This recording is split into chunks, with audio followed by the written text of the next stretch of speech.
নবীজি ওই সময় আমি মেয়েটাকে ধাক্কা মেরে যখন ফেলে দিলাম গো, ওই মেয়েটার বুকের মধ্যে পাথর ছিটা দিলাম। পাথর যখন ছিটা দিলাম গো, এমন সময় একটা পাথর গিয়ে আমার মেয়েটার কপালের মধ্যে পড়লো। কপাল ছিটকে রক্তগুলো আমার চেহারার মধ্যে পড়লো। ওই মেয়েটা ডাক দিয়ে বলেন, আব্বু আমারে মাইরেন না গো, আমারে মাইরেন না, আমারে মাইরেন না। আমি এমন দেশে চলে যাব যেই দেশের মধ্যে আপনাকে চিনবে না, আপনি যে আমার বাবা এটা কেউ পরিচয় জানবে না গো। ও বাবা আমারে মাইরেন না, আমারে মাইরেন না, এই কথা বলেছিল।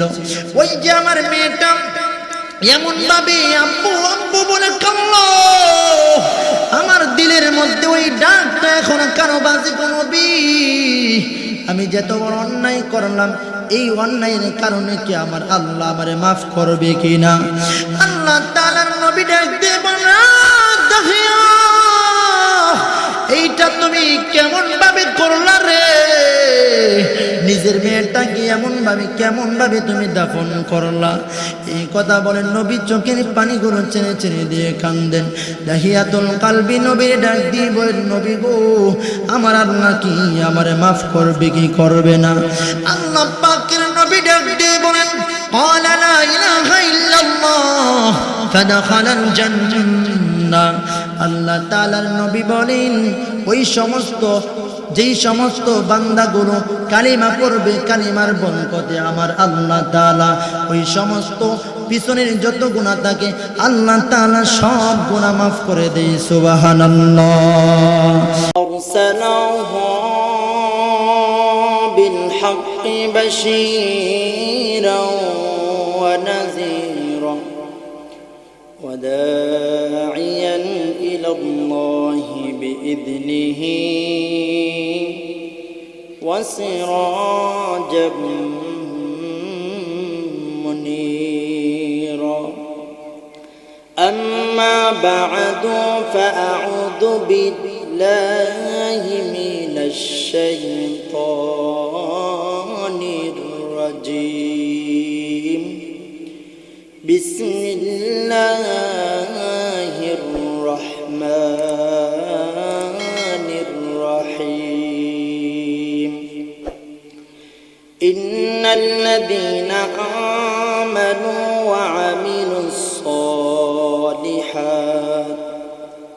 كانت لهم جنات الفردوس نزلا خالدين فيها لا يبغون عنها حولا. صدق الله العظيم وصدق رسوله النبي الكريم. قال رسول الله صلى الله عليه وسلم: من أحب سنتي فقد أحبني ومن أحبني كان معي في الجنة أو كما قال عليه الصلاة والسلام. إن الله وملائكته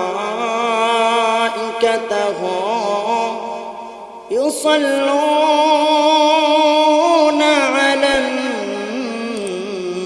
النبي يا أيها الذين آمنوا صلوا عليه وآله. اللهم صل على محمد وعلى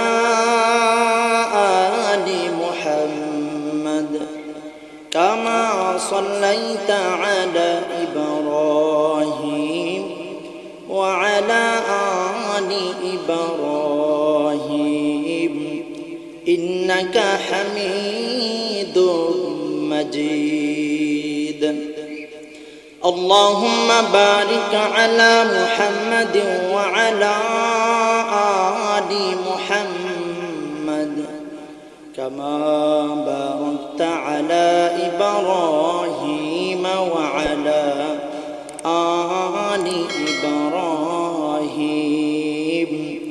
إنك حميد مجيد بلغ العلا بكماله كشف الدجى بجماله حسنت جميع خصاله صلوا عليه وآله मेरे दिल तलब रहा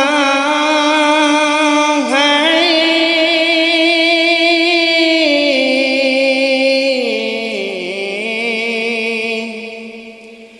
मेरे जलने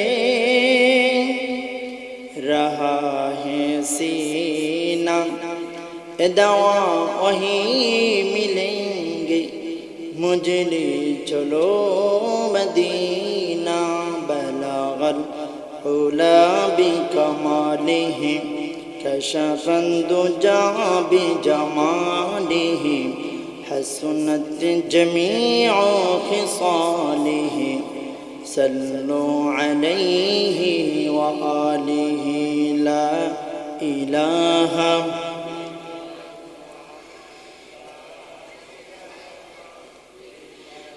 لا إله إلا الله لا إله إلا الله لا إله إلا الله لا إله مسلم فكري عقبا كر पिछले शबे में उठा कर पेश मौला सिजदा कर कहूला इलाहा ला इलाहा इल्लल्लाह ला इलाहा لا إله إلا الله محمد رسول الله صلى الله عليه وسلم الحمد لله ঐতিহ্যবাহী টাঙ্গাইল দারুল হুদা বালিকা মাদ্রাসার উদ্যোগে আজকের আয়োজিত ইসলামী মহাসম্মেলনের সম্মানিত সভাপতি, আজকের মাহফিলের সম্মানিত প্রধান অতিথি, বিশেষ অতিথিবৃন্দ, মুআজ্জাজ মুকাররম হযরত উলামায়ে ইকরাম, দূর দূরান্ত থেকে আগত ইসলাম প্রিয় দিন প্রিয় মুসলমান ভাইয়েরা, পর্দার আড়ালে অত্যন্ত শ্রদ্ধেয় সম্মানিতা মা ও বোনেরা, আল্লাহ পাকের দরবারে অত্যন্ত শুকরিয়া যে আল্লাহ সুবহান মহিয়ান গরিয়ান, যিনি অত্যন্ত দয়া করে মায়া করে আপনাকে আমাকে এই কোরআনের মাহফিলে আসার বসার তৌফিকটুকু দান করেছেন। এই জন্য আল্লাহ পাকের দরবারে শুকরিয়া জ্ঞাপন করেছে আলহামদুলিল্লাহ। লক্ষ কোটি দুরুদ ও সালাম সাইয়্যিদুল মুরসালিন খাতামুন নবিয়্যিন আশরাফুল আম্বিয়া জনাবে মুহাম্মদুর রাসূলুল্লাহ সাল্লাল্লাহু আলাইহি ওয়াসাল্লাম। সম্মানিত সুধী, এই কোরআনের মাহফিলে এসে আমরা খুশি না বেজার? আমি তো সুদূর বিবারিয়াত থেকে আপনাদের সম্মুখে হাজির হয়েছি। আপনারা আলহামদুলিল্লাহ মোটামুটি অর্ধেক হয়ে গেছে, আর একটুর ভিতরে ইনশাআল্লাহ পুরাটা প্যান্ডেল ভরবে ইনশাআল্লাহ, ঠিক নেই? বেশি হবে? আল্লাহ কবুল করুন, সকলে বলেন আমিন। এই জন্য এই এলাকার মানুষ ইসলাম প্রিয়, দিন প্রিয়, এই জন্য সকলেই যারা এখনো প্যান্ডেলের বাইরে আছে সকলেই ইনশাআল্লাহ দ্রুত মাহফিলের ভিতরে চলে আসি। এমন সুন্দর পরিবেশ আর কোথায় পাবে?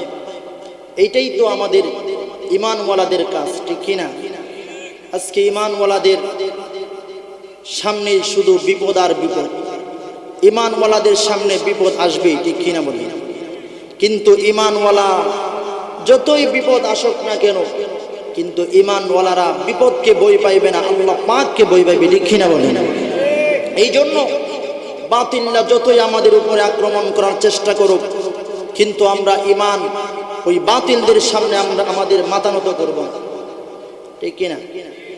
একমাত্র আল্লাহ পাকের দরবারে আমরা সাহায্য চাইব, আল্লাহ আমাদেরকে অবশ্যই সাহায্য করবেন।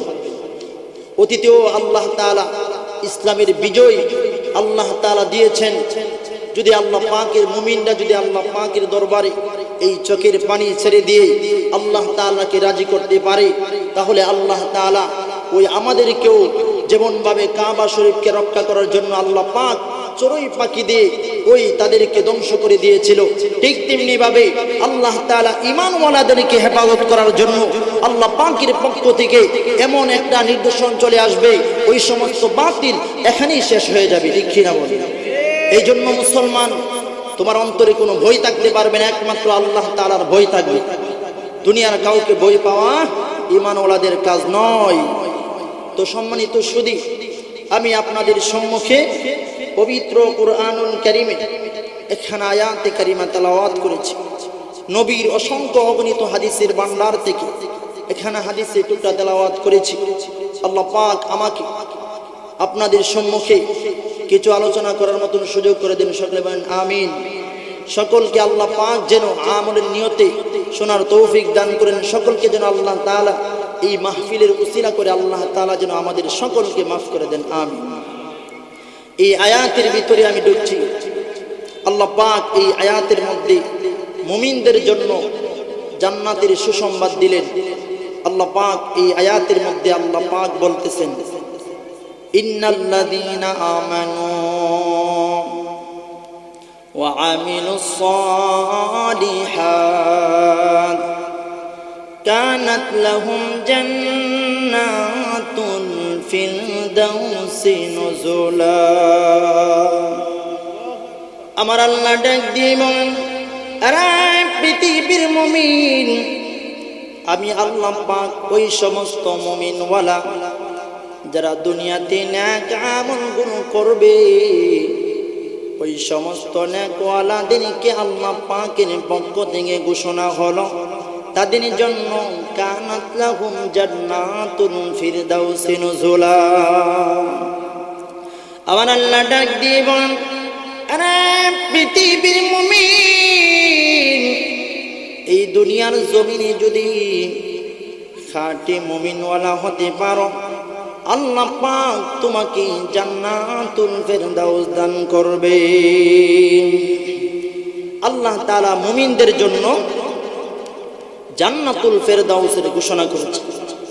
এবার আসুন যে আমরা তো সকলেই মুমিন, সকলেই মুসলমান, যারা প্রত্যেকেই তো মুমিন, সকলেই তো ঈমানওয়ালা, ঠিক কি না? আমাদের নবীর উপরে যে কোরআন নাজিল করেছে, তারা এটা চিন্তা করে যে আলী রাদিয়াল্লাহু তাআলা আনহুর কাছে আল্লাহর পক্ষ থেকে কোরআন নিয়ে আসছিল, জিবরাইল ভুল করে মুহাম্মদের কাছে দিয়ে দিয়েছে। এই যে আকীদা নষ্ট হয়ে গেল, ওই সমস্ত শিয়ারা জাহান্নামে জ্বলবে, ঠিক কি না? এদের মধ্যে আরো কিছু শিয়া রয়েছে যারা মনে করে নবীর স্ত্রী হযরত আয়েশা সিদ্দিকা রাদিয়াল্লাহু তাআলা আনহা তিনি জিনার মধ্যে লিপ্ত ছিল, নাউজুবিল্লাহ বলেন। ওই সমস্ত শিয়ারা সৌদি আরবে হজ করার জন্য যারা যায়, তারা মনে হয় দেখতে পায় ওই আয়েশা সিদ্দিকা রাদিয়াল্লাহু তাআলা আনহার কবরের কাছে ওই সমস্ত শিয়াদেরকে যাওয়ার জন্য দেয় না, কাউকে যাইতে দেয় না। কারণ শিয়ারা ওইখানে গিয়ে তারা তুতু নিক্ষেপ করে, নাউজুবিল্লাহ। আয়েশা সিদ্দিকার কবরের মধ্যে পাথর নিক্ষেপ করে। তারা বলে যে আয়েশা সিদ্দিকা অন্যায় করেছে, তাকে কবর থেকে তুলে ডুররা মেরে দুনিয়ার থেকে মারা হয়। তো এই সমস্ত শিয়ারা আল্লাহ তাআলার জাহান্নামে ডুববে। মুমিনদের মধ্যে মুসলমানের ঘরে জন্ম নিয়েছে, কিন্তু বাপদাদা মুসলমান ঠিকই, কিন্তু সে আমার নবীকেও মানে, নামাজও পড়ে, রোজাও রাখে, হজ করার জন্য যায়, কিন্তু আমার নবীকে শেষ নবী মানে না। ওই সমস্ত কাদিয়ানি যারা নামাজ পড়তে সব করতেছে, কিন্তু তাদের একটাই আকীদার মধ্যে ভেজাল, সেই আকীদাটা হলো তারা আমার নবীর শেষ নবী মানে না। এই জন্য ওই সমস্ত কাদিয়ানি আল্লাহ তাআলার জাহান্নামে জ্বলবে, অথচ মুসলমানের ঘরে জন্ম নিয়েছে। ঠিক কি না বলেন? আল্লাহ পাক রব্বুল আলামিন বলেন জান্নাতে যাওয়ার জন্য ওই সমস্ত মুমিনদের জন্য আল্লাহ পাক জান্নাতুল ফেরদাউস দিয়েছেন। যেই সমস্ত মুমিন আল্লাহ পাকের হুকুম আহকাম মানবে, ওই সমস্ত মুমিনদের জন্য আল্লাহ তাআলার জান্নাতুল ফেরদাউস, এটা এমন জান্নাত যেই জান্নাতের ভিতরে ঢুকলে আর কোনোদিন সেই জান্নাত থেকে বের হবেন। এই জান্নাতে যাওয়ার জন্য আমাদের ঈমানের উপর মেহনত করতে হবে। প্রথম নম্বর, ঈমানের উপর মেহনত করতে হলে তোমার 5 ওয়াক্তের নামাজ তোমার সঠিকভাবে পড়তে হবে। নামাজ পড়তে হবে, রমজান শরীফের রোজা রাখতে হবে, সমর্থ থাকলে হজ করতে হবে, যাকাত দিতে হবে। মুমিনের প্রথম এই কাজ তার মুমিনের কাজ। এর পাশাপাশি আল্লাহ পাক রব্বুল আলামিন বলেন মুমিনদেরকে আল্লাহ পাককে চেনানোর জন্য আল্লাহ পাক যুগে যুগে নবী রাসূল প্রেরণ করে আল্লাহ তাআলা সেই পথ দেখায় দিয়েছেন যে এই পথে চললে তুমি জান্নাতে যাইতে পারবা, অন্য পথে চললে জাহান্নামে জ্বলবা। এই জন্য আল্লাহ পাক বলেন তোমাদেরকেও আমি আল্লাহ তাআলার পক্ষ থেকে ঘোষণা করলাম, জান্নাতে যাইতে চাও তাহলে আমার নবীর দিকে তুমি, নবীর আদর্শের দিকে তুমি তাকাইতে হবে। আল্লাহ পাক রব্বুল আলামিন বলেন মুমিনদের কাজই হলো আল্লাহ পাক যে আদেশগুলো দিয়েছেন সেই আদেশগুলো মানা, আল্লাহ তাআলার পক্ষ থেকে যেই আদেশ দিয়েছেন নিষেধ করেছেন সেইগুলো মানা। আল্লাহ পাকের পক্ষ থেকে মুমিন বান্দাকে জান্নাত দেওয়ার জন্য আল্লাহ তাআলার পক্ষ থেকে ঘোষণা আসছে যে আল্লাহ পাকের নবীকে ভালোবাসতে হবে। অনেকেরই দাবি যে আমি নবীকে ভালোবাসি, আল্লাহকে ভালোবাসি। মাজারের মধ্যে গিয়ে দেখবেন লাল কাপড় পরিহিত, তাকেও যদি জিজ্ঞাসা করা হয় তুমি যে এই বেশ ধরলা, তুমি কি এই বেশ কেন ধরছো, সেও বলবে যে আল্লাহ পাককে ভালোবাসি, আল্লাহকে পাওয়ার জন্য এই বেশ ধরছি। সকলেরই দাবি, কিন্তু আল্লাহ পাক বলেন এরকম ভাবে আউলা জাউলা চললে জান্নাতে যাইতে পারবা না। আল্লাহ পাক রব্বুল আলামিন মুমিনদের জন্য আমার আল্লাহ তাআলার পক্ষ থেকে ঘোষণা করে দিল।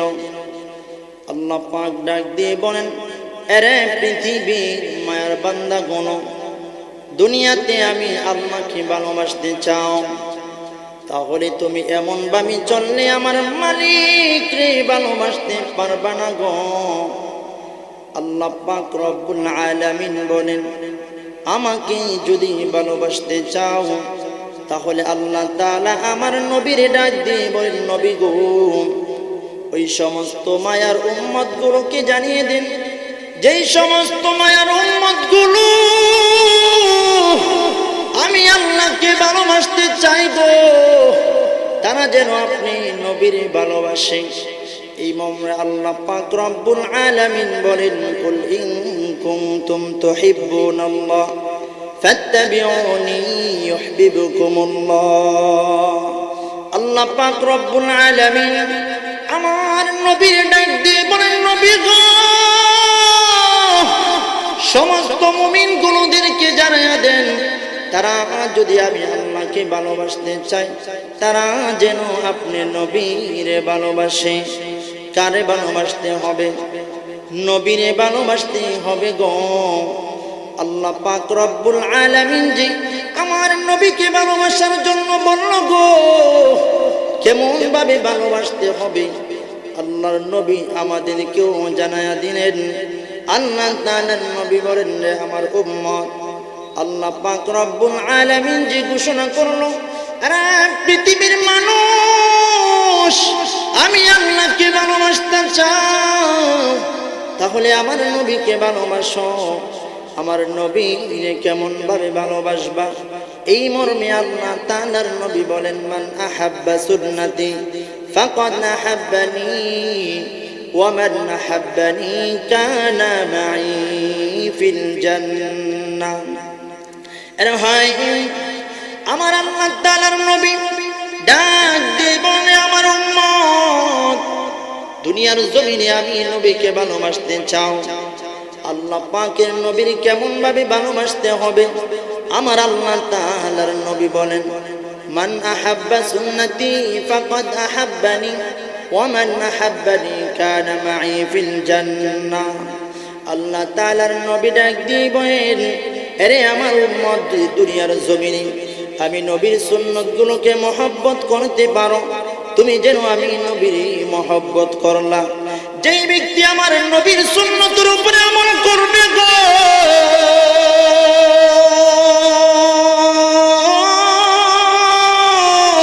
ওই সমস্ত উম্মতের ব্যাপারে আমার নবী বলেন কানা মাই ফিল জান্নাহ। আল্লাহ তাআলার নবী বলেন, ওই সমস্ত উম্মতগুলো আমি নবীর সাথে জান্নাতে থাকবে। সুবহানাল্লাহ। আরে ভাই, আমার নবীর কেমন ভাবে ভালোবাসতে হবে গো। আল্লাহ পাকের নবী আরেক হাদিস বর্ণনা করে বললেন, ক্বালা রাসূলুল্লাহি সাল্লাল্লাহু আলাইহি ওয়াসাল্লাম, লা ইউমিনু আহাদুকুম হাত্তা আকুনা হাব্বা ইলাইহি মিন ওয়ালিদিহি ওয়া ওয়ালাদিহি ওয়ান নাসি আজমাইন।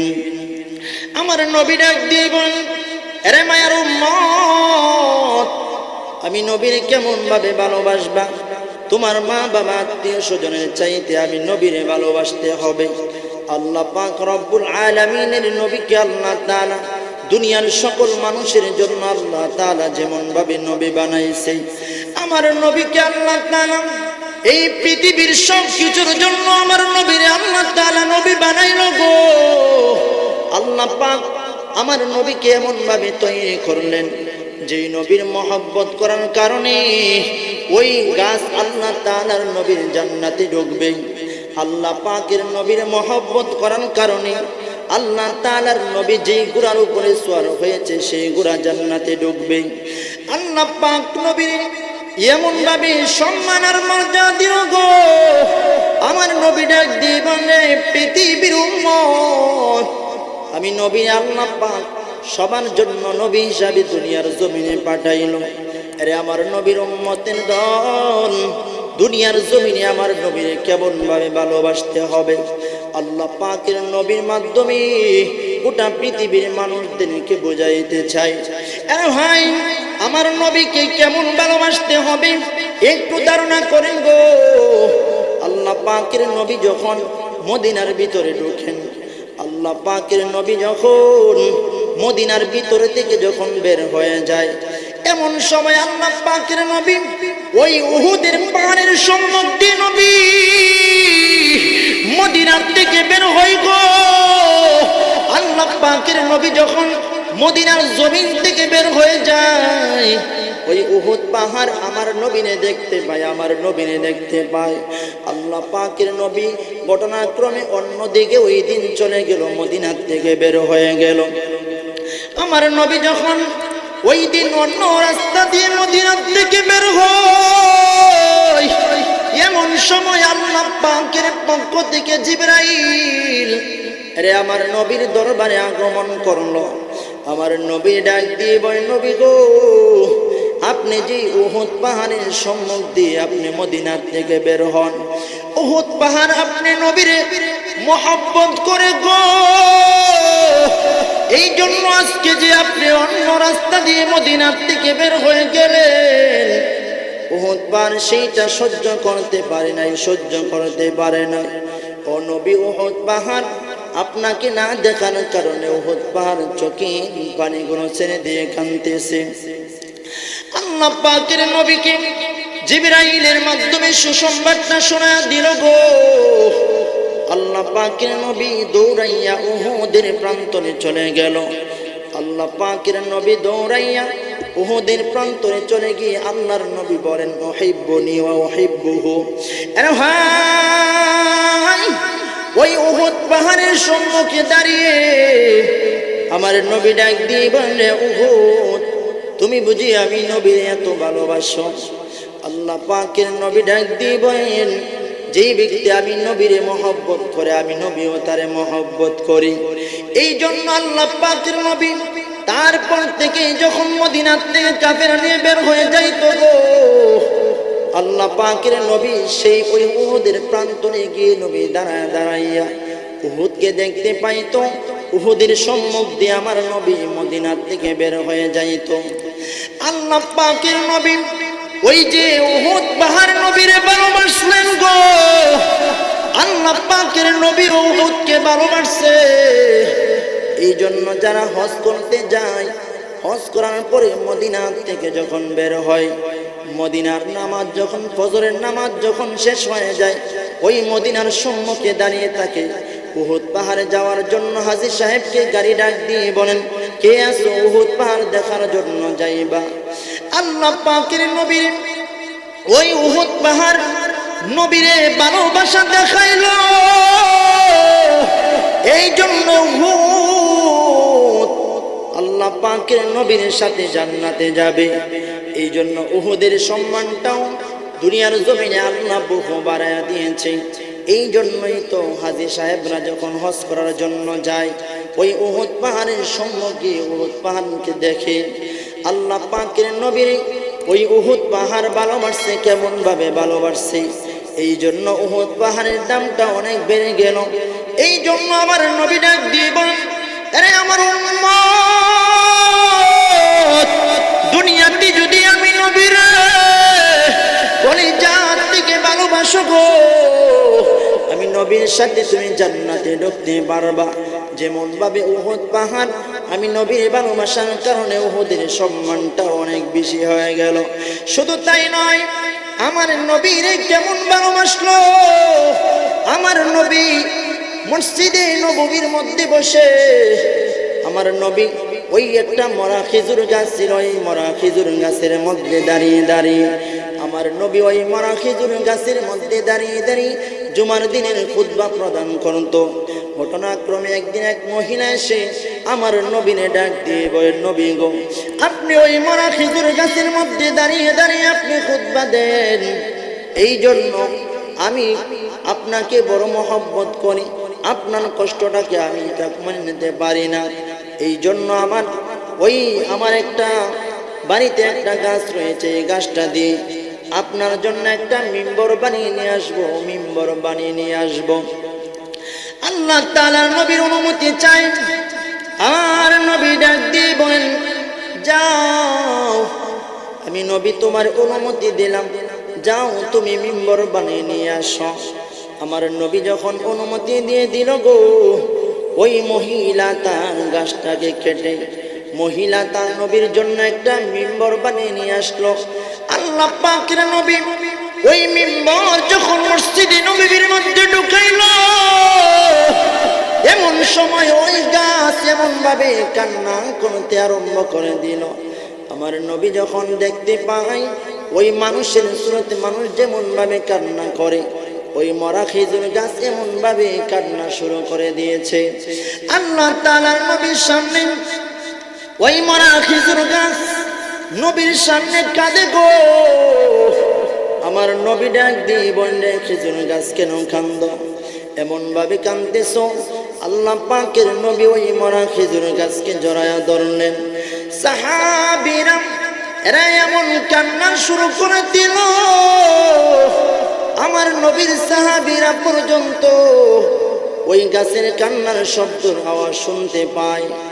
আল্লাহ পাকের নবী ডাক দিয়ে বলেন, এরে মরা খেজুর গাছ, এই জন্যই তুমি কাঁদতেছো, কারণ হলো আমি নবী তোমার মধ্যে দাঁড়িয়ে দাঁড়িয়ে আমি জুমার খুতবা দিয়ে আজকে ওই মিম্বরের উপরে দাঁড়াবো। এই জন্য তোমার এটা সহ্য হইতেছে না। এই জন্য আমি নবী তোমার জন্য দোয়া করবো, আল্লাহ পাক যেন তোমাকে আবার জীবিত করে। আল্লাহ তাআলার নবী বলেন, এরা মরা খেজুর গাছ, তোমাকে আল্লাহ তাআলা আবার জীবিত করবে। আল্লাহ পাক তোমারে জীবিত করবে গো। আল্লাহ পাক তোমারে জীবিত যখন করবে, তোমার মধ্যে খেজুর ধরবে, গোটা পৃথিবীর সকল মুসলমান এসে তোমার কাছ থেকে খেজুর খাইবে। তারপরেও ওই মরা খেজুর গাছ কান্না থামে না গো। এমন ভাবে কান্না শুরু করে দিল, এমন ভাবে কান্না শুরু করে দিল। আল্লাহ পাকের নবী জড়ায়া ধরে ওই খেজুর গাছকে ডাক দিয়ে বলেন, রে খেজুর গাছ, তোমার আর কাঁদতে হবে না গো। এই মুহূর্তে আমি তোমারে ওয়াদা দিলাম, তুমি আমি নবীর সাথে জান্নাতে ঢুকবে। সুবহানাল্লাহ। আরে ভাই, ওই মরা খেজুর গাছ আমার নবীর ভালোবাসার কারণে এই মরা খেজুর গাছ নবীর সাথে জান্নাতে ঢুকবে। আল্লাহ তাআলার নবী যখন ঘোষণা করে দিল, আল্লাহ পাকের নবীর ঘোষণা শোনার সাথে সাথে ওই মরা খেজুর গাছের কান্নাটা সাথে সাথে বন্ধ হয়ে গেল। সুবহানাল্লাহ। মরা খেজুর গাছ বুঝতে পারল যে আমি দুনিয়ার সুখ শান্তি চাই না, আমার মালিকের দরবারে এই দুনিয়ার কোনো সুখ শান্তি চাই না গো। আমি চাই আমি জান্নাতে যেন আমার নবীর সাথে থাকতে পারি। এই জন্য রে ভাই, আমার নবীর সাথে জান্নাতে থাকার জন্য প্রস্তুত নেই। আল্লাহ পাকের নবী বলেন, এরে উম্মত, দুনিয়ার জমিনে আমি নবীর কোন জাত থেকে ভালোবাসতে হবে। আমার নবীর সুন্নতের উপরে তুমি আমল করতে হবে। আমি নবীর সুন্নতের উপরে যদি তুমি আমল করো, আমি নবীর সাথে জান্নাতে থাকবে। সুবহানাল্লাহ। এই জন্য ভাই, নবীর সাথে জান্নাতে থাকতে হলে নবীকে কোন জাত থেকে ভালোবাসতে হবে। আল্লাহ পাকের নবীর কোন জাত থেকে কেন ভালোবাসতে হবে? আল্লাহ পাকের নবী দুনিয়ার জমিনে আমার নবী উম্মতের চিন্তা লইয়া দুনিয়াতে আগমন করেছে। আরে নবীর শরীরে রক্ত জড়াইল গো, আমার নবীর শরীর থেকে রক্ত জড়াইছে, ঠিক কিনা বলেন? তাইফের জমিনে আমার নবী ইসলামী কালিমার দাওয়াত যখন দিতে আরম্ভ করে দিল, আমার নবী যখন কালিমার দাওয়াত দিতে আরম্ভ করলো গো,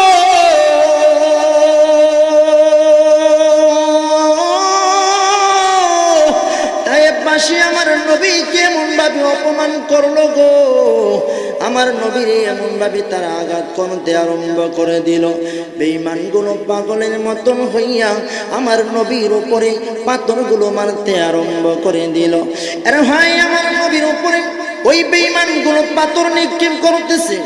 আমার নবীর শরীরে এমন ভাবে পাথরগুলো আঘাত করলো গো, আল্লাহ পাকের নবীর শরীর থেকে রক্ত প্রবাহিত হইতে আরম্ভ করলো। নবীর সাথে ছিল যায়েদ ইবনে হারসা রাদিয়াল্লাহু তাআলা আনহু। আল্লাহ পাকের নবীর ডাক দিয়ে বলেন, নবী গো, বেঈমানগুলো আপনার নবীর উপরে এমন ভাবে আক্রমণ করতেছে গো। আল্লাহ পাকের নবীর উপরে যখন আক্রমণ করতেছে, আল্লাহ পাকের নবী ডাক দিয়ে বলেন, যায়েদ, এই মুহূর্তে তোমার তোয়ানিটা দিয়ে আমার শরীরটা যেন রক্ত যেন মাটিতে না পড়ে। আরে নবীর সাহাবী যায়েদ ইবনে আব্দে রাব্বি, যায়েদ রাদিয়াল্লাহু তাআলা আনহু, আমার নবীর শরীর থেকে রক্তগুলো পড়তে আছে। আল্লাহ তাআলার নবীর শরীরের রক্ত যেন জমিনের মধ্যে না পড়ে, এমন ভাবে বেঈমানগুলো আঘাত করলো।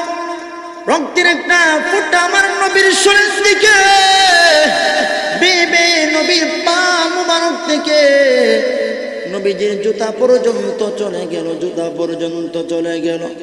আল্লাহ পাকের নবী তখন ওই যে রক্তের ফোঁটাটা জমিনের মধ্যে পড়ে যাবে, আল্লাহ পাক ওই আসমান থেকে আমার নবীর ব্যাপারে জিবরাইলকে ডাক দিবেন, জিবরাইল,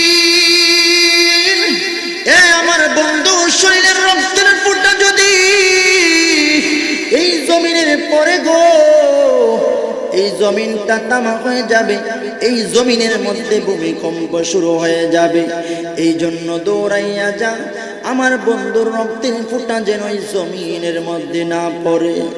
আল্লাহ তাআলার নবীর কথা শুনে জিবরাইল আমিন বলেন, আরে দুনিয়ার মানুষ শুনে নাও গো, আমি তখন সিদরাতুল মুনতাহার উপরে, আমি সেই সিদরাতুল মুনতাহার মধ্যে যখন ছিলাম, আমার একটা দুইটা নয়, আল্লাহ পাক আমাকে 600 ডানা দিয়েছেন। যে 600 ডানা, আমার একটা ডানা যদি আমি যদি টান দিই পৃথিবীর এক প্রান্ত থেকে আরেক প্রান্ত পর্যন্ত পৌঁছে, কিন্তু ওই দিন যেই রক্তের ফোঁটাটা নবী শরীর থেকে বেয়ে যখন জুতা মোবারক পর্যন্ত চলে গেল, মুহূর্তের ভিতরে আমি একটা দুইটা ডানা নয়, একটা দুইটা ডানা নয়, আমার 600 ডানা একেবারে টান দিই আমি মুহূর্তের ভিতরে আল্লাহ পাকের নবীর পায়ের তলে আমার পাখাগুলো বিছায়া দিলাম। আল্লাহ তাআলার নবীর পায়ের নিচে যখন ওই পাখাগুলো বিছায়া দিলাম, রক্তের ফোঁটা জমিনের মধ্যে পড়তে পারে নাই গো।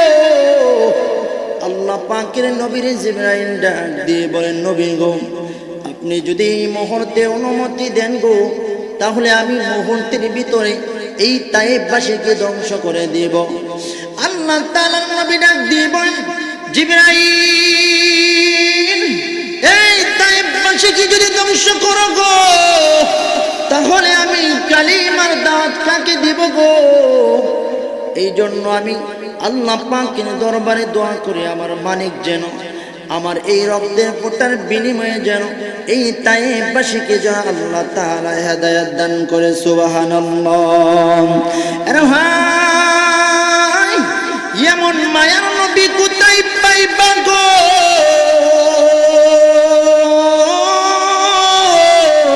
যেই নবী দুনিয়ার জমিনে উম্মতের জন্য এত মায়া, এত মায়া। আল্লাহ পাকের নবী বলেন, এরে পৃথিবীর মানুষগুলো, তুমি আমি নবীরে কেন মহব্বত করবা না? যেই নবী উম্মতের চিন্তা লইয়া দুনিয়ার জমিনে কত কষ্ট করলো, উম্মতকে জাহান্নাম থেকে বাঁচানোর জন্য আমার নবীর শরীরের রক্ত প্রবাহিত করলো। আল্লাহ পাকের নবীর এই জন্য ভালোবাসতে হবে। আমার নবী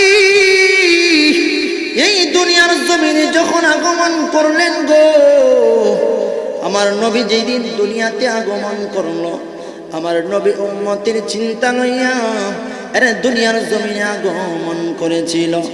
আল্লাহ পাকের নবী শুধু তাই নয়, আরে আমার নবী যখন দুনিয়ার থেকে বিদায় হয়ে যায় গো, সেই দিনও আমার নবী উম্মতের চিন্তা লইয়া গো এরা দুনিয়ার জমিন থেকে বিদায় হয়ে যাবে। আল্লাহ পাকের নবী যখন ওই দিন দুনিয়ার জমিন থেকে বিদায় হয়ে যাবে, আল্লাহ তাআলার নবী এমন ভাবে চোখের পানিগুলো ছেড়ে ছেড়ে দিয়ে উম্মতের জন্য কাঁদে। আল্লাহ পাকের নবী এমন ভাবে কান্না আরম্ভ করে দিল, কান্না আরম্ভ করে দিল। আল্লাহ পাকের নবীর কান্না দেখে জিবরাইল দৌড়াইয়া নবীর কাছে আগমন করলো। আল্লাহর নবী ডাক দিয়ে বলেন, নবী গো, এই মুহূর্তে আপনি কেন কান্দেন, কেন কান্দেন? আল্লাহ পাকের নবী ডাক দিয়ে বলেন, জিবরাইল, এই মুহূর্তে আমি নবী তো দুনিয়ার থেকে বিদায় হব গো, এই দুনিয়ার জমিন থেকে বিদায় হয়ে যাব গো। এই মুহূর্তে যদি আমার উম্মত গুলো যদি গুনার মধ্যে লিপ্ত হয়ে যায়, আমার উম্মত গুলো যদি আমি নবী তো দুনিয়ার জমিনে থাকবো না, এই সুযোগে যদি আমার উম্মত গুলো যদি গুনার মধ্যে লিপ্ত হয়ে যায়, এই সুযোগে যদি আমার উম্মত গুলো গুনার মধ্যে লিপ্ত হয়ে যায় গো, আল্লাহ পাকের পক্ষ থেকে যদি ওই নূহ আলাইহিস সালাতু ওয়াস সালাম যেমন ভাবে আল্লাহ পাক ওই নূহ আলাইহিস সালাতু ওয়াস সালামের কওমকে যারা ঈমান আনেছিল না, ওই সমস্ত বেঈমানদেরকে যেমন ভাবে শেষ করে দিয়েছিল, আমার আল্লাহ পাক যদি ওই সমস্ত করোনা নামক ভাইরাস দিয়ে যদি শেষ করে দেয়, তাহলে তো আমি নবী বরদাস্ত করতে পারবো না। এই জন্য আমার নবীর চোখের পানি ছেড়ে ছেড়ে দিয়ে মালিকের দরবারে কান্দে গো। আমার নবী এমন ভাবে কান্না আরম্ভ করে দিল, আল্লাহ পাক যদি আমার উম্মত গুলোকে যদি একসাথে আযাব আর গজব দিয়ে মেরে ফেলে। এই জন্য জিবরাইল আমিনকে আল্লাহ পাক ডাক দিয়ে বলেন, আরে জিবরাইল, এই মুহূর্তে আমার নবীর ঘোষণা করে দে রে, আমি আল্লাহ পাক ওয়াদা দিলাম ওই সমস্ত উম্মত গুলোকে আমি নবীর উম্মত গুলাকে একসাথে আযাব আর গজব দিয়ে মারব না। আরে ভাই, এমন মায়ার নবী কোথায় পাইবা যেই নবী উম্মতের জন্য দুনিয়ার জমিন থেকে বিদায় হওয়ার সময় উম্মতের চিন্তা লইয়া দুনিয়া থেকে বিদায় হয়ে গেল। আল্লাহ পাকের নবী যদি ওই দিন দোয়া না করত, তাহলে আজকে করোনা নামক ভাইরাস দিয়ে আল্লাহ গোটা পৃথিবীর সকল মানুষকে ধ্বংস করে দিত, ঠিক কিনা বলেন? এই জন্য রে ভাই, আল্লাহ পাক রব্বুল আলামিন ওই দিন আমার নবীর কথা মঞ্জুর করে। এই জন্য আল্লাহ পাক মুমিনদেরকে এখনো পর্যন্ত জীবিত রাখলো।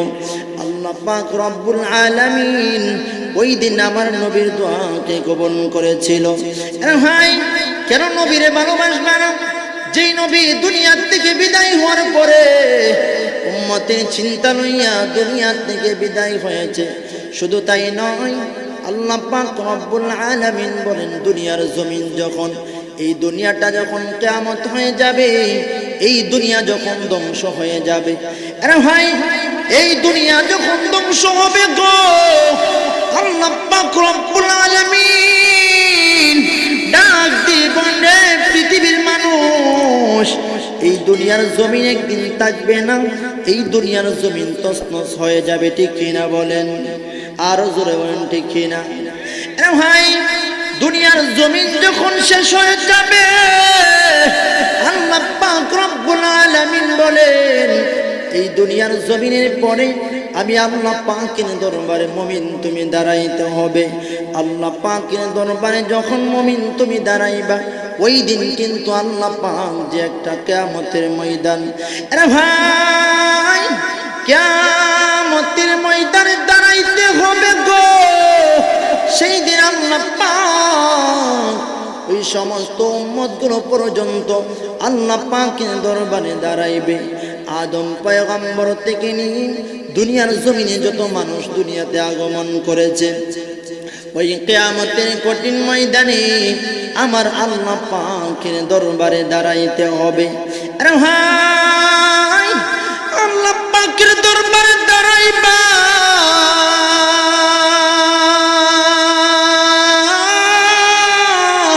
আল্লাহ পাকের দরবারে যখন দাঁড়াইবা গো, আল্লাহ পাক সেই দিন এমন ভাবে রাগান্বিত হয়ে যাবে।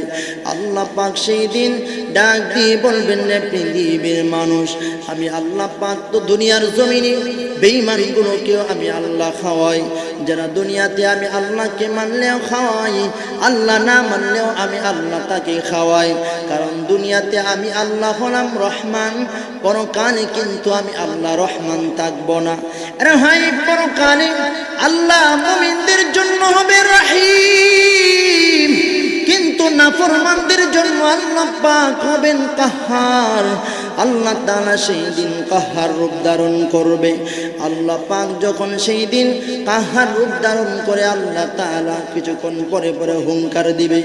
আল্লাহ তাআলা কিছুক্ষণ পরে পরে হুঙ্কার দিবে গো। আল্লাহ পাক সেই দিন ডাক দিয়ে বলবেন, লিমানিল মুলকুল ইয়াউম। আল্লাহ পাক সেই দিন ডাক দিয়ে বলবেন, এরা দুনিয়ার রাজা বাদশাহ মন্ত্রীরা, কে কোথায় আছো, কে কোথায় আছো? এরা দুনিয়ার জমিন কত বাহাদুরি করলা গো, কত দুনিয়ার জমিনে কত বাহাদুরি করলা। আজকে আমি মালিকের দরবারে দাঁড়ানোর মতন কার কেমন সাহস আছে কিনা? সেই দিন কোনো মানুষ আল্লাহ পাকের দরবারে দাঁড়ানোর মতন কোনো সাহস করবে না। আল্লাহ পাকের দরবারে কেউ কথা বলবে না। সেই দিন সকল পয়গম্বররা পর্যন্ত ইয়া নাফসি ইয়া নাফসি বলবে গো, ইয়া নাফসি ইয়া নাফসি বলতে থাকবে। আল্লাহ পাক রব্বুল আলামিন এমন ভাবে রাগান্বিত হওয়ার পরে কোন পয়গম্বররা পর্যন্ত সেই দিন মালিকের দরবারে দাঁড়ানোর মতন সাহস করবে না। সকল পয়গম্বররা পর্যন্ত ইয়া নাফসি ইয়া নাফসি ইয়া নাফসি বলবে গো, কিন্তু আল্লাহ পাকের দরবারে কেউ কথা বলার সাহস পাইবে না, শুধু একজন পয়গম্বর। ওই দিন আল্লাহ পাকের দরবারে, ওই দিন ইয়া নাফসি বলবে না গো। সেই দিন এক নবী, যেই নবী আমাদের কলিজার টুকরা নবী মুহাম্মাদুর রাসূলুল্লাহ সাল্লাল্লাহু আলাইহি ওয়াসাল্লাম, ওই দিন কিয়ামতের কঠিন ময়দানে দাঁড়াইবে আমার মালিকের দরবারে। রব্বি হাবিলি উম্মতি, সেই দিন আমার নবী শুধু রব্বি হাবিলি উম্মতি উম্মতি বলে কানবে। আরে ভাই, এমন মায়ার নবী কোথায় পাইব,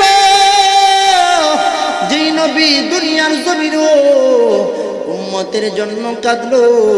আরে দুনিয়ার জমিন থেকে যাওয়ার সময় নবী উম্মতের জন্য কাঁদলো। শুধু তাই নয়, ওই কিয়ামতের ময়দানে আমার নবী পাগলের মতন দৌড়াইবে। আরে নবী পাগলের মতন দৌড়াইয়া আমার নবী ডাক দিয়ে বলবে, পৃথিবীর মানুষ, ওই দিন আমি নবী এমন ভাবে লাফাইতে থাকবো যেন আমার উম্মত গুলোকে যেন একটাকে যেন জাহান্নামে না নিয়ে যাইতে পারে। আল্লাহ পাকের নবী বলেন, আরে আমার উম্মত, ওই দিন কিয়ামতের ময়দান, এই কিয়ামতের ময়দানে আমি নবীর যদি পুলসিরাতের কিনারায় যদি না পাও, তাহলে দৌড়াইয়া হাসরের ময়দানে চলে যাইবা। যদি হাসরের ময়দানে আমি নবীর না পাও, তাহলে দৌড়াইয়া তুমি ওই পুলসিরাতের কিনারায় চলে যাইবা। আরে আমি সেইখানে যদি আমি নবীর না পাও,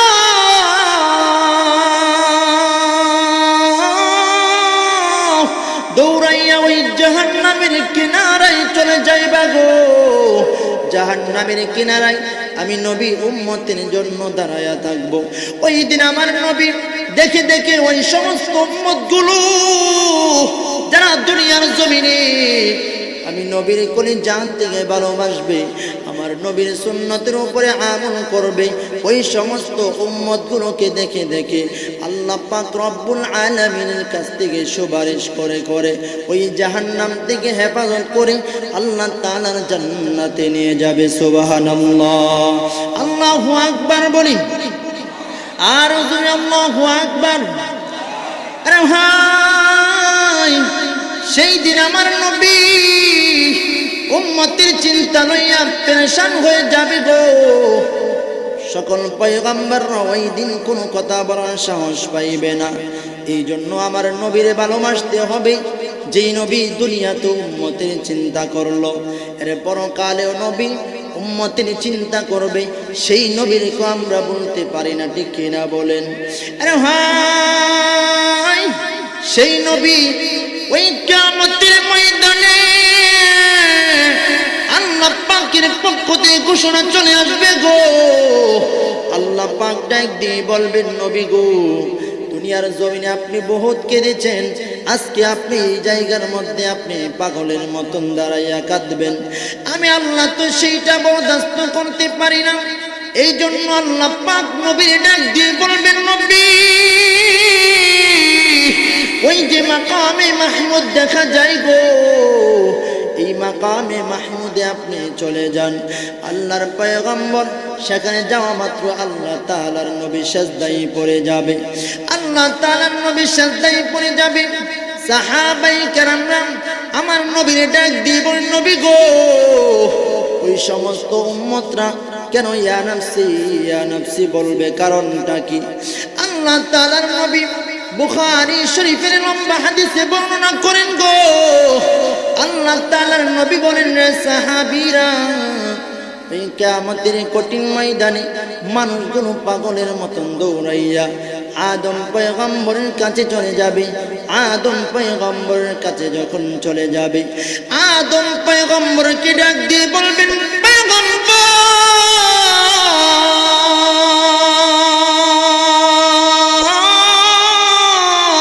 এই দুনিয়ার জমিনে আল্লাহ পাক আপনাকে সর্বপ্রথম এই দুনিয়ার জমিনে আপনাকে আল্লাহ তাআলা পাঠাইছেন আজকে এই কঠিন কিয়ামতের ময়দানে। আরে আমার মালিক বড় রাগান্বিত, আমার মালিক বড় রাগান্বিত হয়ে গেল গো। এই জন্য আজকে এই কঠিন কিয়ামতের ময়দানে আমরা সহ্য করতে পারি না। সকল উম্মতরা পর্যন্ত দৌড়াইয়া আদম পয়গম্বরের কাছে চলে যাবে। আদম পয়গম্বরকে ডাক দিয়ে বলেন, নবী গো, আজকে এই কঠিন কিয়ামতের ময়দান থেকে আল্লাহ পাকের দরবারে একটু সুপারিশ করেন গো। আল্লাহ পাক যেন আজকে এই কঠিন কিয়ামতের ময়দান থেকে আমাদেরকে হেফাজত করে। কিন্তু আদম পয়গম্বর বলবেন, আরে উম্মত, আজকে এই কঠিন কিয়ামতের ময়দানে তোমাদের ব্যাপারে কোনো সুপারিশ করার মতন যোগ্যতা আমি রাখি না। আল্লাহর পয়গম্বর সাহাবায়ে কেরামরা নবীর ডাক দিয়ে বলেন, নবী গো, কেন আদম পয়গম্বর ওই কিয়ামতের ময়দানে আল্লাহ পাকের দরবারে সুপারিশ করতে যাইবে না? কারণটা কি? আল্লাহ পাকের নবী বলেন, আদম পয়গম্বর এই জন্য যাবে না, কারণ হলো আল্লাহ পাক আদম পয়গম্বরকে যখন জান্নাতের ভিতরে জায়গা করে দিয়েছিল, আল্লাহ পাক জান্নাতের ভিতরে আমার নবী পয়গম্বর আদম পয়গম্বরকে যখন জান্নাতের ভিতরে থাকার জন্য দিল গো, আল্লাহ তাআলা বলেন, ওয়া আদম উসকুন আনতা ওয়া যাওজুকাল জান্নাহ ওয়া কুলা মিনহা রাগাদান হাইতু শি'তুমা ওয়া লা তাকরাবা হাযিহিশ শাজারা। আল্লাহ পাক আদম পয়গম্বরকে ডাক দিয়ে বলেন, আদম পয়গম্বর, ওই যে একটা গাছ দেখা যায়, তোমরা জান্নাতের ভিতরে থাকবা, জান্নাতের ভিতরে যা কিছুর প্রয়োজন তোমরা সব কিছু বক্ষণ করতে পারবা, কিন্তু সাবধান, ওই যে একটা গাছ দেখা যায় ওই গাছটার নিকট যাইবা না। কিন্তু আদম পয়গম্বর সেই দিন ওই গাছের নিকট চলে গিয়েছিল। আল্লাহর পয়গম্বর ডাক দিয়ে বলেন, এরা সাহাবীরা, সেই দিন আদম পয়গম্বর আল্লাহ পাকের দরবারে দাঁড়ানোর মতন সাহস করবে না গো। কারণ হলো আদম পয়গম্বর সেই দিন যে অন্যায়টা করেছিল, আল্লাহ পাক সেই অন্যায়টাকে আল্লাহ তাআলা ক্ষমা করে দিয়েছে। কিন্তু আদম পয়গম্বর এই জন্য মালিকের দরবারে দাঁড়াইবে না গো। কারণ আল্লাহ পাক যদি আদম পয়গম্বরকে ডাক দিয়ে বলেন, রে আদম পয়গম্বর, দুনিয়ার জমিনে যাওয়ার পূর্বে তুমিও তো আমি আল্লাহ পাকের আদেশ অমান্য করেছিলা, তখন আমি আদম পয়গম্বর মালিকের দরবারে কি জবাব দিব? এই জন্য আদম পয়গম্বর বলবেন, আজকে এই কঠিন কিয়ামতের ময়দান, আজকে মালিকের দরবারে আমি যাওয়ার মতন যোগ্যতা রাখি না গো। কিন্তু আদম পয়গম্বর এই জন্য আল্লাহ পাকের দরবারে দাঁড়ানোর মতন সাহস করবে না। আল্লাহ তাআলার পয়গম্বর আদম পয়গম্বর ডাক দিয়ে বলে, উম্মতেরা, ওই যে দেখা যায় ইব্রাহিম পয়গম্বর, ইব্রাহিম পয়গম্বরের কাছে চলে যাও। আল্লাহ তাআলার পয়গম্বরের কথা শুনি সকল উম্মতরা দৌড়াইয়া ইব্রাহিম পয়গম্বর, ইব্রাহিম পয়গম্বরের কাছে চলে যাবে গো। ইব্রাহিম পয়গম্বরের কাছে ডাক দিয়ে বলবেন, আরে পয়গম্বর ইব্রাহিম, আজকে এই কঠিন কিয়ামতের ময়দানে সকল পয়গম্বররা পর্যন্ত মালিকের দরবারে দাঁড়ানোর মতন সাহস করে না গো। আপনাকে তো আল্লাহ তাআলা খলিল হিসাবে আপনাকে উপাধি দিয়েছিল, এই জন্য আজকে আপনার দরবারে আগমন করলাম। আপনি যদি আমাদের জন্য একটু সুপারিশ করেন, তাহলে মনে হয় আজকে এই কঠিন কিয়ামতের ময়দান থেকে আল্লাহ পাক আমাদেরকে হেফাজত করত। কিন্তু ইব্রাহিম পয়গম্বর বলবেন, আজকে এই দিবসে তোমাদের ব্যাপারে কোনো সুপারিশ করতে পারবো না। কেন সুপারিশ করবে না? কারণ আল্লাহ পাকের পয়গম্বর সাহাবীদেরকে ডাক দিয়ে বলেন, ইব্রাহিম পয়গম্বর এই জন্য আল্লাহ পাকের দরবারে যাবে না, কারণ ইব্রাহিম পয়গম্বরকে ওই নমরুদ বলেছিল চলো মেলায় চলো, কিন্তু সেই দিন ইব্রাহিম পয়গম্বর বলেছিল ইন্নী সাকিব। এই কথা বলার কারণে আল্লাহ পাক যদি ইব্রাহিম পয়গম্বরকে ডাক দিয়ে বলেন, পয়গম্বর, আপনি তো ওই দিন আপনি শারীরিকভাবে অসুস্থ কথা বলে আপনি তো ওই দিন অন্যায় করে ফেলেছিলেন, কিন্তু আজকে এই কঠিন কিয়ামতের ময়দানে আপনি কেন সুপারিশ করার জন্য আসছে? এই জন্য ইব্রাহিম পয়গম্বর মালিকের দরবারে যাবে না গো। ইব্রাহিম পয়গম্বর দৌড়াইয়া বলবেন, মুসা পয়গম্বরের কাছে যাও। মুসা পয়গম্বর মনে হয় তোমাদের ব্যাপারে সুপারিশ করবে, কিন্তু মুসা পয়গম্বর বলেন, আজকে এই কঠিন কিয়ামতের ময়দান, এই কঠিন কিয়ামতের ময়দানে গো আমি তোমাদের ব্যাপারে কোনো সুপারিশ করার মতন যোগ্যতা রাখি না। আল্লাহ পাকের পয়গম্বর ডাক দিয়ে বলবেন, যাও ওই মুসা পয়গম্বর তখন ডাক দিয়ে বলবেন, যাও ওই দেখা যায় ঈসা পয়গম্বরকে দেখা যায় গো, যাও ঈসা পয়গম্বরের কাছে চলে যাও। ঈসা পয়গম্বরের কাছে দৌড়াইয়া চলে যাবে। ঈসা পয়গম্বরকে উম্মতগুলো ডাক দিয়ে বলবে, আজকে এই কঠিন কিয়ামতের ময়দানে আপনি যদি একটু সুপারিশ করতেন তাহলে হয়তো আজকে কঠিন কিয়ামতের ময়দান থেকে আমার আল্লাহ তাআলা আমাদেরকে হেফাজত করত। কিন্তু ইব্রাহিম ওই ঈসা পয়গম্বর তখন ডাক দিয়ে বলবেন, আজকে কঠিন কিয়ামতের ময়দানে তোমাদের ব্যাপারে আমি সুপারিশ করার মতন যোগ্যতা রাখি না গো। চলো আজকে তোমাদেরকে এমন একজন পয়গম্বর, যে পয়গম্বরের কথা আল্লাহ পাক শুনতে পারে, দৌড়াইয়া সকল পয়গম্বররা পর্যন্ত এরা সকল উম্মতগুলো নিয়ে আমার নবী বিশ্ব নবীর দরবারে আগমন করবে গো। আল্লাহর পয়গম্বরের দরবারে যখন আগমন করবে, আল্লাহ তাআলার নবীর দরবারে পয়গম্বররা উম্মতগুলো দৌড়াইয়া যাবে গো। আল্লাহ পাক রব্বুল আলামিনের দরবারে আমার নবী ডাক দিয়ে বলবেন, এ মালিক, আমার উম্মতগুলো এই কঠিন কিয়ামতের ময়দানে সহ্য করতে পারে না গো। আজকে যদি এই কঠিন কিয়ামতের ময়দানে আপনি যদি একটু নাজান দিতেন। আল্লাহ পাক ডাক দিয়ে বলবেন, নবী গো, দুনিয়াতে আপনি বহু কানলেন গো, আপনি দুনিয়ার জমিনে কত কানলেন, আজকে এই কিয়ামতের ময়দানেও আপনি কানবেন। আমি আল্লাহ তো সেইটা বরদাস্ত করতে পারবো না। এই জন্য আল্লাহ পাক আমার নবী ডাক দিয়ে বলবেন, নবী, আজকে এই কঠিন কিয়ামতের ময়দান থেকে গো আপনি নবী, আমি আল্লাহ আদেশ দিলাম, আপনার যত উম্মত মনে চাই তত উম্মত লইয়া আল্লাহ পাকের জান্নাতের ভিতরে প্রবেশ করেন। সুবহানাল্লাহ, আল্লাহু আকবার বলি, আর জোরে আল্লাহু আকবার। এই জমান করে আল্লাহু আকবার। আরে ভাই, এমন মায়ার নবী কোথায় পাইবা, যেই নবী দুনিয়ার জমির উম্মতের চিন্তা লইয়া মালিকের দরবারে কানলো, সেই নবী কিয়ামতের কঠিন ময়দানেও উম্মতের চিন্তা লইয়া আল্লাহ পাকের দরবারে দাঁড়াইবে।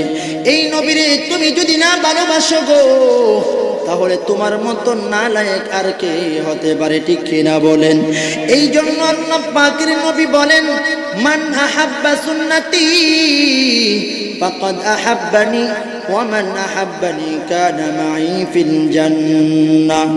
আল্লাহ তাআলার নবী বলেন, ওই সমস্ত উম্মতগুলো আমি নবীর সাথে জান্নাতে থাকবে যারা দুনিয়াতে আমি নবীর সুন্নতকে মহব্বত করবে, যারা দুনিয়াতে আমি নবীর মহব্বত করলো, ওই সমস্ত উম্মতগুলোকে আমি নবী দেখে দেখে আল্লাহ পাকের জান্নাতে নিয়ে যাব। সুবহানাল্লাহ। এই জন্য আল্লাহ পাকের পক্ষ থেকে আমার নবীকে ভালোবাসা এবং মহব্বত করা, এটা আল্লাহ তাআলার পক্ষ থেকে ঘোষণা আসছে, ঠিক কিনা বলেন? এই জন্য মুমিন, তুমি জান্নাতে যাইতে চাও তাহলে নবীর আদর্শে আদর্শবান হতে হবে, ঠিক কি না বলেন? নবীকে এই করে জাত থেকে ভালোবাসতে হবে। বেঈমানগুলো নবীর উপরে আক্রমণ করবে, তুমি ঘরে বসে থাকবা, তাহলে বুঝতে হবে তোমার মধ্যে নবীর প্রেম নাই, নবীর ভালোবাসা নাই, তুমি খাঁটি মুমিনওয়ালা হতে পারলা না, ঠিক কি না বলেন? এই জন্য যখন যেটাই নাস্তিক মুরতাদগুলো ইসলামের বিরোধিতা করবে, তখন মুমিন নবীর আশিক ওই সমস্ত উম্মত পাগলের মতন বেঈমানগুলোর সামনে মোকাবেলা করবে, ঠিক না? এই জন্য ভাই, আজকে আমাদের সম্মুখে কঠিন সময় আসতেছে। এজন্য আমাদের ঈমানকে মজবুত করতে হবে। ঈমান যদি মজবুত না করো, তাহলে বাতিলদের সামনে তুমি টিকতে পারবে না। ঈমান যদি তোমার মজবুত হয়, তাহলে বাতিল তোমাকে দেখে পালাতে বাধ্য হবে, ঠিক না বলেন? এই জন্য মুসলমানদের অস্ত্রের নাম হলো আল্লাহু আকবার, ঠিক না বলেন? এই জন্য যখন যেটাই বাতিলরা আক্রমণ করার চেষ্টা করবে, ওই বাতিলদেরকে তুমি মুমিন এমন ভাবে তার সামনে মোকাবেলা করো, নাস্তিক মুরতাদগুলোকে বাংলার জমিন থেকে বিতাড়িত করবে, ঠিক না বলেন? ইসলামের বিরোধিতা করবি, তাহলে এই বাংলার জমিনে টিকতে পারবি না, ঠিক না বলেন? মরণের হুমকির বই দেখায়া মুসলমান ইমানদারকে বসায় রাখতে পারবে না। মুমিনরা মৃত্যুকে ভয় পায় না, ঠিক না বলেন? মুমিনদের মৃত্যুর ভয় দেখায় কোনো লাভ নাই, কারণ আল্লাহ পাক বলেন এমন 5টা বিষয়ের ইলম দুনিয়ার কোন মানুষকে আমি আল্লাহ তাআলা দেই নাই।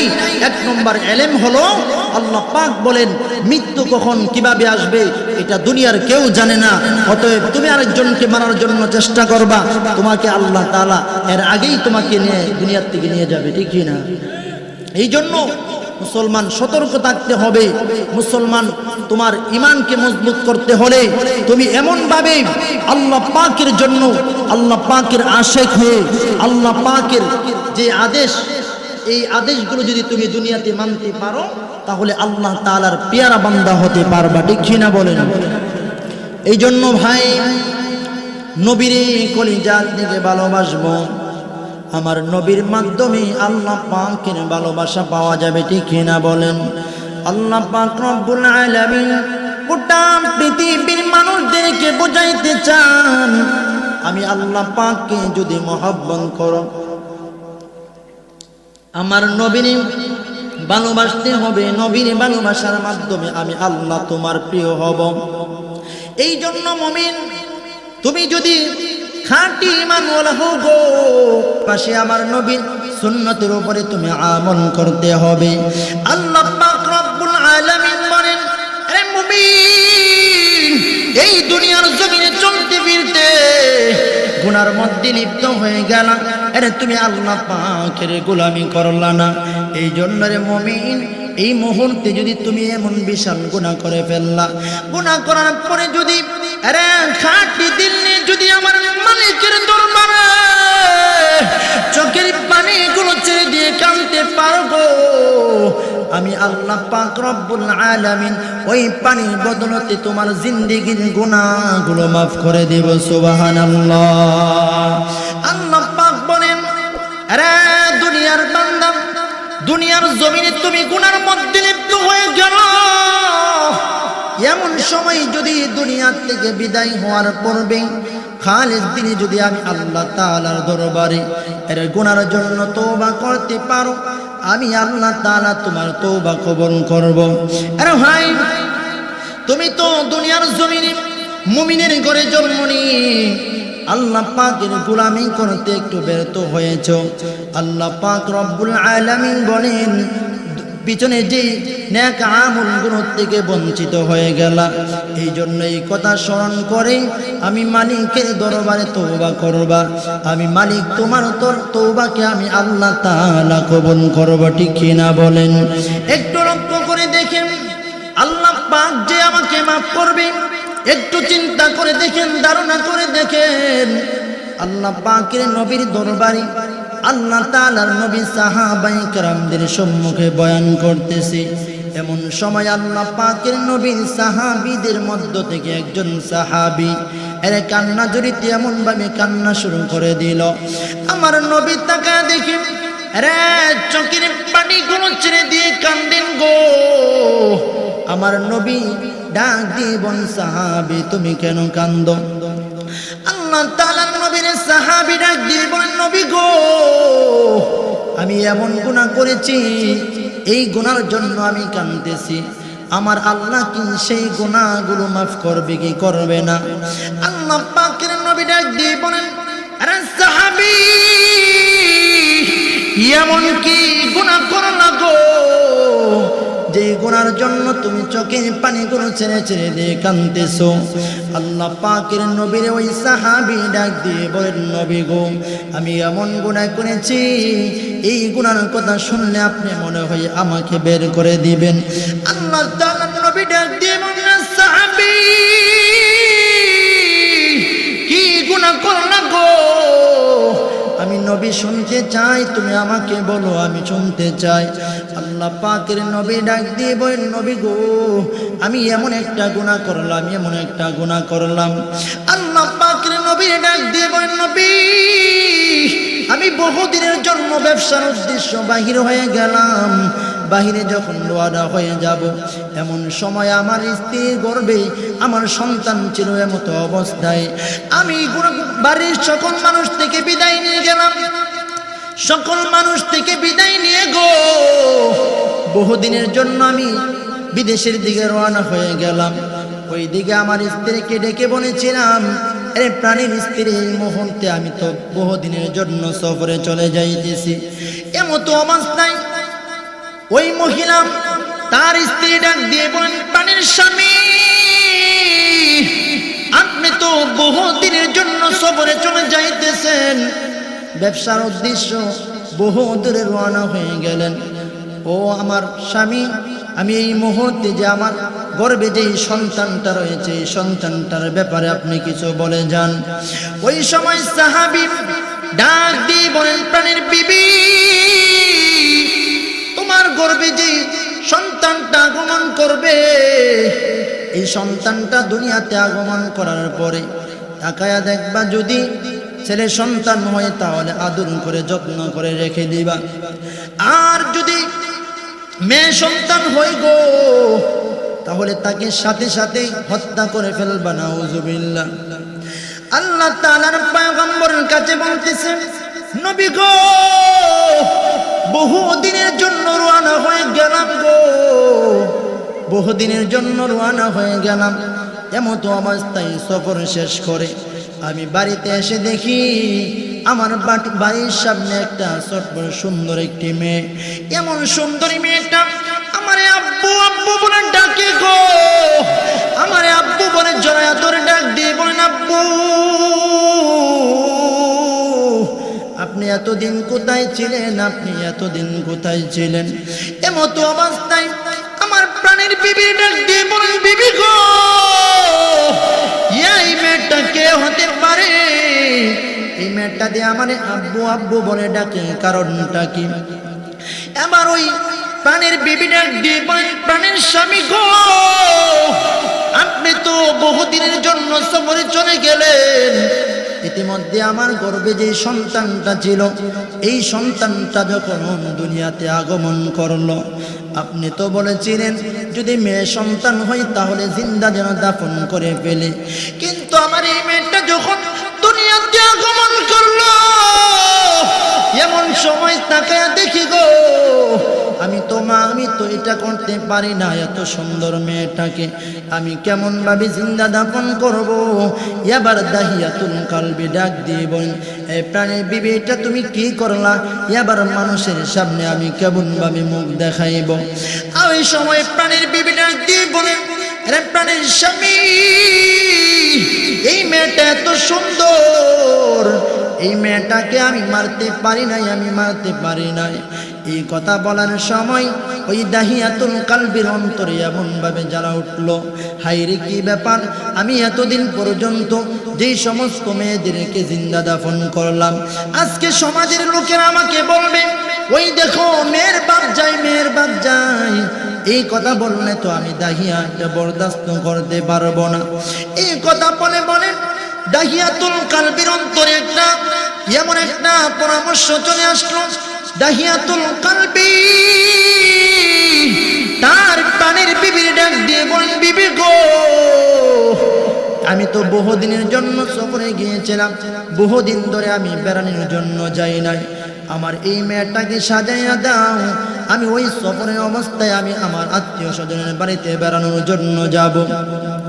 এই কথা বলার পরে ও নবী, আমার এই মেয়েটাকে আমি সাজাইয়া ওই মরুভূমির প্রান্তরে রওনা হয়ে গেলাম।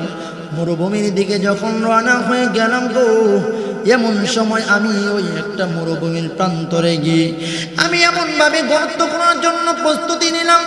আমি যখন গর্ত করি, এমন সময় আমার শরীরের মধ্যে ধুলাবালি শুরু হয়ে গেল। আমার ধুলাবালি যখন আমার গায়ের মধ্যে পড়তেছে, আমার মেয়েটা ডাক দিয়ে বলেন, আব্বু, এই তো অবস্থার মধ্যে আপনি এত কষ্ট করতেছেন, এই মরুভূমির প্রান্তরে আপনি কেন গর্ত করেন গো? কষ্ট করে কেন গর্ত করেন? আপনার তো বড় কষ্ট হইতেছে। এই কথা বলার সাথে সাথে আমি এই মেয়েটাকে ধাক্কা মেরে ওই গর্তের মধ্যে ফেলে দিলাম। নাউজুবিল্লাহ। নবীজি, ওই সময় আমি মেয়েটাকে ধাক্কা মেরে যখন ফেলে দিলাম গো, ওই মেয়েটার বুকের মধ্যে পাথর ছিটা দিলাম। পাথর যখন ছিটা দিলাম গো, এমন সময় একটা পাথর গিয়ে আমার মেয়েটার কপালের মধ্যে পড়লো। কপাল ছিটকে রক্তগুলো আমার চেহারার মধ্যে পড়লো। ওই মেয়েটা ডাক দিয়ে বলেন, আব্বু, আমারে মাইরেন না গো, আমারে মাইরেন না, আমারে মাইরেন না। আমি এমন দেশে চলে যাব যেই দেশের মধ্যে আপনাকে চিনবে না, আপনি যে আমার বাবা এটা কেউ পরিচয় জানবে না গো। ও বাবা, আমারে মাইরেন না, আমারে মাইরেন না, এই কথা বলেছিল। ওই যে আমার মেয়েটা এমন ভাবে আব্বু আব্বু বলে কাঁদলো, আমার দিলের মধ্যে ওই ডাকটা এখন কেন বাজে গো নবী? আমি যত বড় অন্যায় করলাম, এই অন্যায়ের কারণে কি আমার আল্লাহ আমারে মাফ করবে কিনা? আল্লাহ তাআলার নবী ডাক দিয়ে বলেন, দাহিয়া, এইটা তুমি কেমন ভাবে করলা রে? নিজের মেয়েটাকে কেমন ভাবে তুমি দাফন করলা? এই কথা বলেন নবী চোখের পানিগুলো ছেড়ে ছেড়ে দিয়ে কান্দেন। দাহিয়াতুল কালবি নবীর ডাক দিয়ে বলেন, নবী গো, আমার আল্লাহ কি আমারে মাফ করবে কি করবে না? আল্লাহ পাকের নবী ডাক দিয়ে বলেন, ক্বালা লা ইলাহা ইল্লাল্লাহ ফাদাখালাল জান্নাহ। আল্লাহ তাআলার নবী বলেন, ওই যেই সমস্ত বান্দাগুলো কালিমা পড়বে, কালিমার বরকতে আমার আল্লাহ তাআলা ওই সমস্ত পিছনের যত গুনাহ থাকে আল্লাহ তাআলা সব গুনাহ মাফ করে দেয়। সুবহানাল্লাহ। এই জন্য ভাই, এমন কি গুনাহ করলা তুমি? তোমার গুনাহ তো এই দাহিয়াতুল কালবির মতন হয় নাই। এই জন্য ঈমানওয়ালা, তোমার এই মুহূর্তে সুযোগ আছে। তুমি যেই পিছনের নামাজগুলো ছেড়ে দিলা, তুমি যে রমজানের রোজা ছেড়ে দিলাম, তুমি যেই গুনার মধ্যে লিপ্ত হয়ে গেলা, নবীর আদর্শ থেকে বঞ্চিত হয়ে গেলাম, আরে তুমি দুনিয়ার জমিনে জিন্দেগি চালাইতেছো, আল্লাহ পাকের আদেশ মানো না, যেমনে মনে চাই এমনি চলতেছো। এই জন্য এই দুনিয়ার জমিন থেকে বিদায় হওয়ার পূর্বে একটা সময় আল্লাহ পাকের দরবারে তোমার একটু সময় দি, আমার মালিকের দরবারে তওবা করো, আল্লাহ পাক অবশ্যই তোমার তওবা কবুল করবে, ঠিক কিনা? এই জন্য রে ভাই, আল্লাহ পাকের দরবারে এক ফোঁটা চোখের পানি যদি ছাড়তে পারো গো, আল্লাহ পাক এই মাহফিলের উসিলা করে আল্লাহ তাআলা তোমার জিন্দেগির গুনাহ মাফ করতে পারে।